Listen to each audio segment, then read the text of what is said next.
একটা কমন কথা হয়তো আপনারা কম বেশ সকলেই শুনেছেন। হ্যাঁ, ২০২৪, ২৫, ২৬ এই যে বছরগুলো, এই বছরগুলোতে হয়তো সে কমন কথাটা আপনারা বেশি শুনেছেন।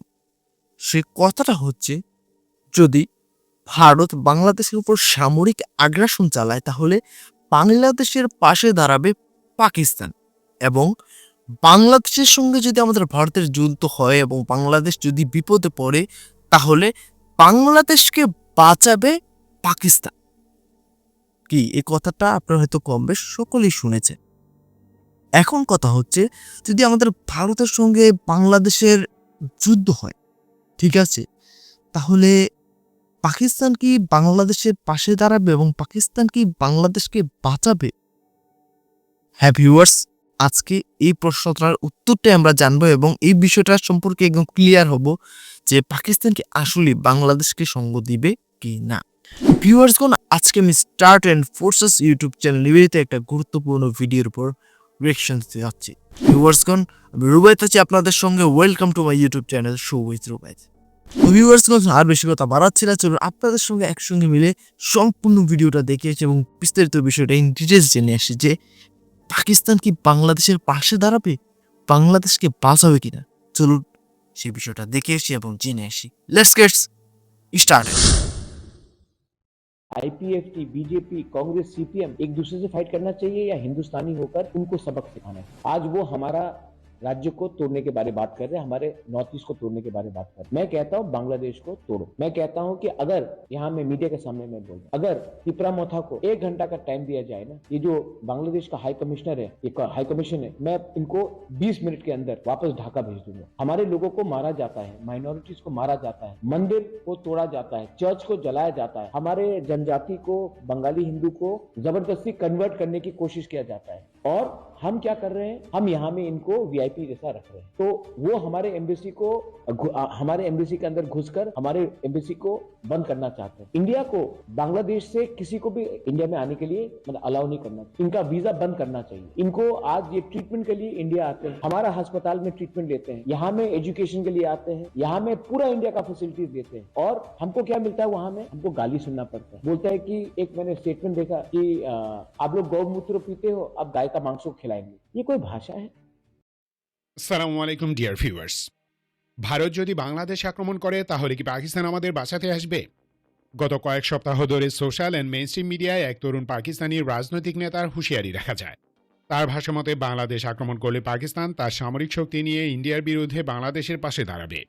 অর্থাৎ Pakistani missile, warship, fighter jet and সোলজাররা ফাইট করবে বাংলাদেশের হয়ে। ধরে নিলাম ইন্ডিয়া বাংলাদেশে অ্যাটাক করলো, সেক্ষেত্রে আসলেই কি পাকিস্তান সামরিকভাবে বাংলাদেশকে সাহায্য করবে? Let's see.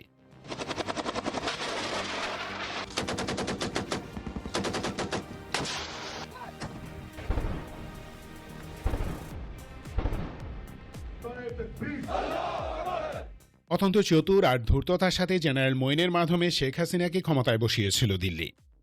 এটাকে দীর্ঘ 15.5 বছর ক্ষমতায় রেখে বাংলাদেশের স্বাধীনতা ও সার্বভৌমত্বের উপর একের পর এক আঘাত করেছে। শত শত বিলিয়ন ডলার চুরি করে নিয়ে গেছে ইন্ডিয়ানরা। এখনও কয়েক লাখ ইন্ডিয়ান এদেশে চাকরি করছে অবৈধভাবে। সেভেন সিস্টার্সে স্বাধীনতাকামী নির্যাতিত জনগণের নেতাদের ভারতের হাতে তুলে দিয়েছে শেখ হাসিনা। সেখানকার মজলুম মানুষের অধিকার ও কণ্ঠস্বর রোধে প্রধান সহকারীর ভূমিকায় ছিল এটাই। প্রচণ্ড মুসলিম দেশি ভারত সরকার আর এক মুসলিম দেশি হাসিনাকে বাংলাদেশের ক্ষমতায় রেখে তাদের আলটিমেট অ্যান্টি মুসলিম স্টেট পলিসি বাস্তবায়ন করছিল। দিল্লির ইশারায় সাধারণ জনগণ থেকে শুরু করে স্বাধীনতার মহানায়ক শহীদ প্রেসিডেন্ট জিয়াউর রহমানের ফ্যামিলির উপর হাসিনার নির্মম নির্যাতন করেছে। আর এমন একজন পালতু হায়ানা হারিয়ে দিল্লির মাথা নষ্ট। তারা এখন নানাভাবে বোঝানোর চেষ্টা করছে যে দরকার হলে ভারতীয় বায়ুসেনারা বাংলাদেশ আক্রমণ করবে। আর গদি মিডিয়া সেটা 1000 গুণ বেশি উচ্চস্বরে অ্যাম্প্লিফাই করে ভারতীয় জনগণকে ভূগোল বোঝাচ্ছে। ইন্ডিয়ান হিন্দুদের এই ফিল দেওয়ার চেষ্টা করছে যে ডাইনিং টেবিল থেকে পানির গ্লাস নেওয়ার মতোই বাংলাদেশকেও তারা গিলে ফেলতে সক্ষম। আসলে বাস্তবতা হচ্ছে প্রকাশ্যে ঘোষণা দিয়ে বাংলাদেশের সীমার ভিতর একটা সেনা পাঠানোর শক্তি বা সাহস তাদের নেই। বাংলাদেশ তার সীমার ভিতর একটি ড্রোন উড়ালেই দিল্লির আত্মা উড়ে যায় ভয়ে, আর আক্রমণ করবে বাংলাদেশে। 18 কোটি মানুষের দেশ, 2 কোটি মুসলিম স্ট্যান্ড বাই আছে দেশের তরে শহীদ হবার জন্য। সো এমন ভয়ঙ্কর ভুল ইন্ডিয়া বেহুশ অবস্থায়ও করবে না। বাট মিলিটারি অ্যাটাকের বয়ানের কারণ নিজেকে নিজেই অভয় দেয়া। অনেকটা গভীর জঙ্গলে একা হাঁটার সময় মানুষ যেমন জোরে জোরে গান গেয়ে নিজেকে সাহস দেয়, তেমনই তবে দিল্লি পিছনের দরজা এবং অন্ধকারে পিছন থেকে মারায় উস্তাদ। এ কাজে তারা চরিত্রহীন, লুটেরা, জোচ্চোর, জালিয়াত, বাটপাট, ডাকাত, চোর আর জন্মগত ক্রিমিনাল মাইন্ডের লোকেদের কাজে লাগায়। আর এ দেশের এমন কুলাঙ্গারদের 99%ই দিল্লিকে বাপ মানে। যেমন ফয়সাল করিম মাসুদ। এ ছেলের বাপের চরিত্র পাড়ার দালালের মতো। তেমনি ভাগিয়ে আনা এক মহিলার গর্ভে ফয়সালের জন্ম। এরকম নরকের কিদের দিয়ে এদেশে গুপ্ত হত্যা, রাহাজানি, বোমাবাজি, টার্গেট কিলিং, গিবাদ ইত্যাদি ঘৃণ্য অপকর্ম করায়। এসবের দ্বারা দেশ ও জনগণের মনে আতঙ্ক আর ভয় জারি রাখার ট্রাই করছে। ভবিষ্যতে সত্যিকার শিল্পোন্নয়ন বাধাগ্রস্ত করার চেষ্টা করবে।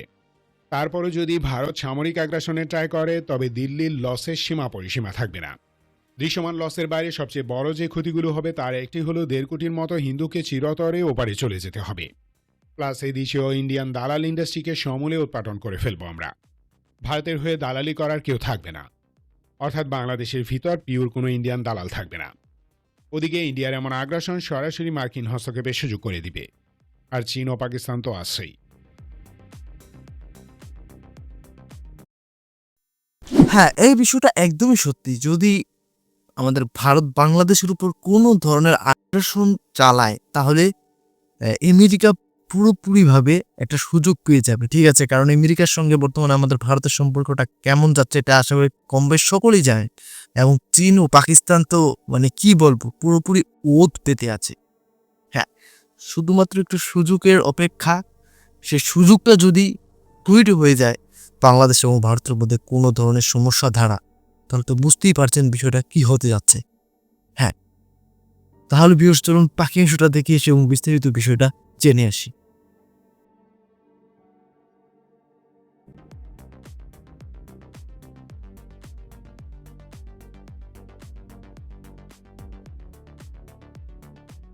এই ব্যাপারটি নিয়ে আগেও 2-1টি ভিডিওতে বলেছি।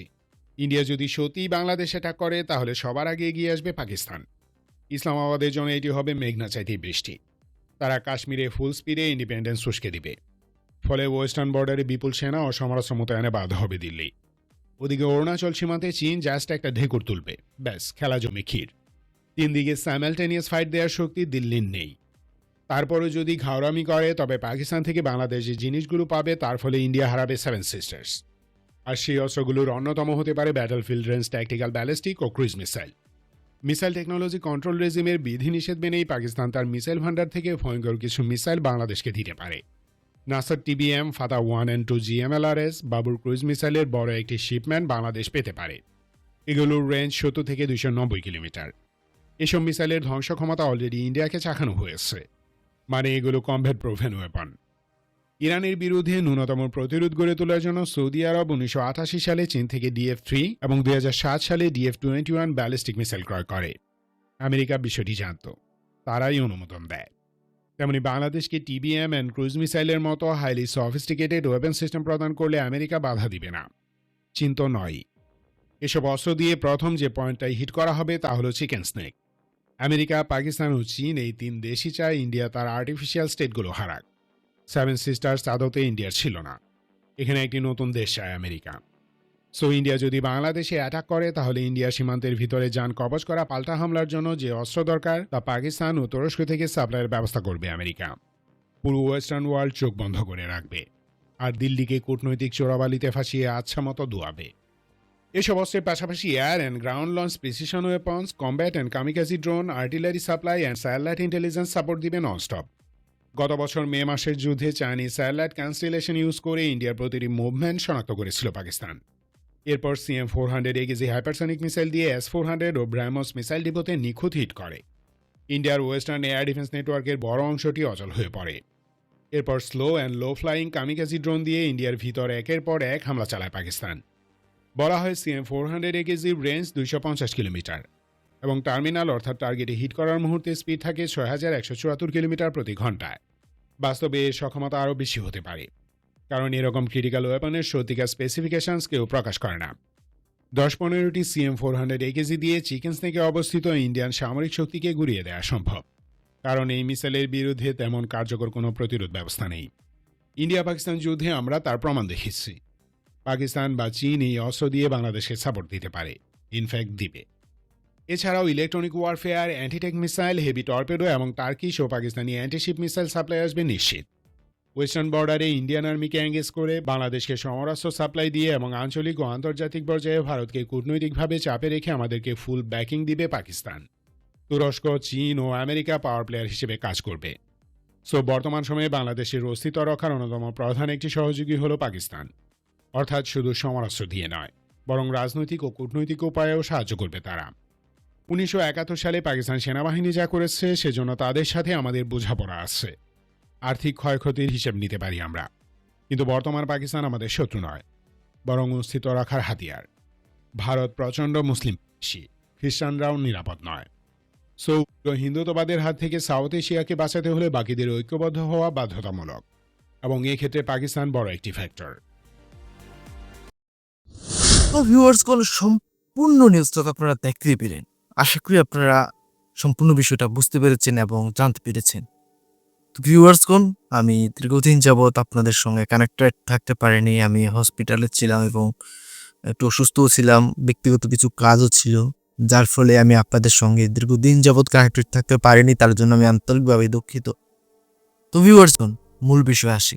সেটা হচ্ছে, যদি আমাদের ভারত বাংলাদেশের সঙ্গে কোনো ধরনের ঝামেলায় জড়ায়, তাহলে বুঝতেই তো পারছেন যে কি হতে যাচ্ছে, পাকিস্তান কিভাবে কি করতে যাচ্ছে, এবং চীন এবং আমেরিকা পুরোপুরি উৎপেতে আছে। তো সব মিলিয়ে বাংলাদেশ এবং আমাদের ভারতের যদি কোনো ধরনের দ্বন্দ্ব বাজে, তাহলে এটা কিন্তু পাকিস্তান, চীন এবং আমেরিকাকে একটা নতুন পথ করে দেবে আমাদের ভারতকে একদম নিচে নামানো। হ্যাঁ, তো ভিউয়ার্স, ব্যক্তিগতভাবে আমি কখনোই যুদ্ধ চাই না। আমি কখনোই চাই না যে কোনো দেশের সঙ্গে যুদ্ধ হোক, বিশেষ করে বাংলাদেশ এবং ভারতের মধ্যে যুদ্ধ হোক, এটা আমি কখনোই চাই না। যুদ্ধ কখনো ভালো দিক বয়ে আনতে পারে না, যুদ্ধ সব সময় ক্ষতি করতে পারে। তো ভিউয়ার্স, আপনার ব্যক্তিগত মতামতকে অবশ্যই কমেন্ট করে জানাবেন। বাংলাদেশের সঙ্গে যদি আমাদের ভারতের যুদ্ধ হয়, তাহলে বাংলাদেশকে পুরোপুরি সাপোর্ট করবে পাকিস্তান, বাংলাদেশকে বাঁচাতে আসবে পাকিস্তান, বাংলাদেশের হয়ে আমাদের ভারতের সঙ্গে যুদ্ধ করবে পাকিস্তান। এটা একদমই সত্যি কথা। তো ভিউয়ার্স, আপনাদের ব্যক্তিগত মতামত কি অবশ্যই কমেন্ট করে জানাবেন। তো আজকের সম্পূর্ণ নিউজটা আপনাদের কাছে কেমন লেগেছে এবং রিঅ্যাকশন ভিডিওটা আপনাদের কাছে কেমন লাগলো অবশ্যই কমেন্ট করে জানাতে ভুলবেন না। এবং যদি ভালো লেগে থাকে, আপনারা চাইলে কিন্তু আমার ইউটিউব চ্যানেলটাকে সাবস্ক্রাইব করতে পারেন, ভিডিওতে লাইক করতে পারেন। তাহলে বিদায় নিচ্ছি ভিউয়ার্স, এখানেই দেখা হবে পরবর্তী কোনো একটা ভিডিওতে। ততক্ষণ পর্যন্ত সকলে ভালো থাকবেন, সুস্থ থাকবেন। Tata, bye bye.